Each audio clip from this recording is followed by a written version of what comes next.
What up, everybody? This is Erica from the Classy Climb blog. Listen, I get a lot of messages from you guys like I'm low on money, what's going on? Am I low on credit? I gotta do this, I gotta do that.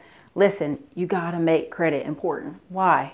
Because a lot of times people are paying way too much for cars, way too much for houses.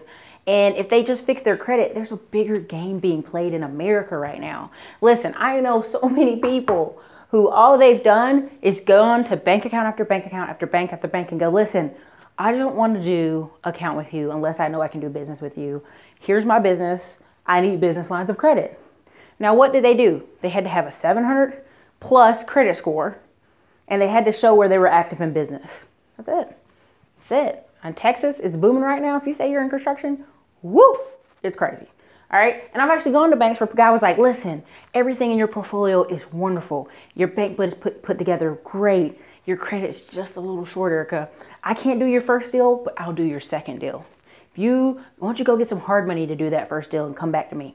And it would break my heart. And I was like, listen, I got to get the first deal done some way, somehow, because I know there's several banks who are like, we got to have some proof on record that you know what you're doing. Okay. So listen, get that first deal if you have to. Get an empty lot, get a trailer, get a property, get something that fits for you, that makes money for you. But to show the banks, hey, not only do I have this great credit, I actually have the track record to say I can do this. Okay? Because right now there's people going in the bank, walking in, getting $50,000 credit cards and $50,000 in line of credit. It's happening. You can Google this for yourself. You can search all over for yourself. It's the truth. People are doing it. Now, here's the deal. And there's people getting business credit cards left and right. There's a website. I'm going to see if I can try to find it again, where a couple has $1 million in credit cards. Why? Because they want to use the points for travel. I laugh because at the end of the day, in my mind, instead of using the points for travel, I would actually build a real estate empire, via different strategies. But they have high-paying jobs. One has $200,000 job, one has a $100,000 job. They could care less about using the credit cards that way. But we're going to come to a point in society where they're going to need other investments more than just their jobs, their high-paying jobs. They just are. Now, they have a ton of money put away, but I just thought I'd highlight that they have $1 million in credit cards. $1 million. Okay? So they could do anything if they wanted to. If they want to be really silly, they could. Okay, so these two.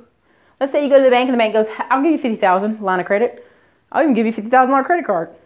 And you already have $40,000 credit cards. Now you have what? $140,000. You could do a house for $120,000. Would that be smart? I don't think so. You could do something for much more cheaper, or just use the money for down payments.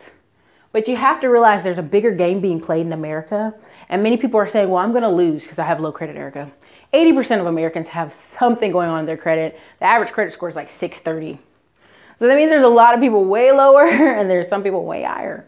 So you have to really focus on working with a reputable, like a real quality credit consulting company and get your credit up. But then don't do stupid shit with it. Don't go get cars. If you need a car, yes. If you need a truck, yes. If you need something, get it. But don't go crazy with the vehicles, because that's money you're taking away from your actual business. You want to be able to show your children, not that just daddy and mommy have nice clothes and nice cars or a nice house, but this is how we make our money, honey. We go buy other properties. And this is the oldest time, there's a thing about historically older Black Americans before Social Security kind of kicked in. Well, they would go buy other homes. They would just go buy other homes. They'd go buy more land, or they'd build another house. This is historical. People have been doing this forever because they couldn't depend on the government to give them any money. And they knew, hey, I know several family members who need somewhere to stay. So they'd buy another house, make that family member pay them for it. We have people in our family like that. They're still living in a house that our grandpa has, So it's important to realize there's a bigger game being played, and make sure if you want a part of that American dream and you want to go higher, you're waking up and you're listening to how to play it. So everybody, this is Erica, Classy Climb blog. Later.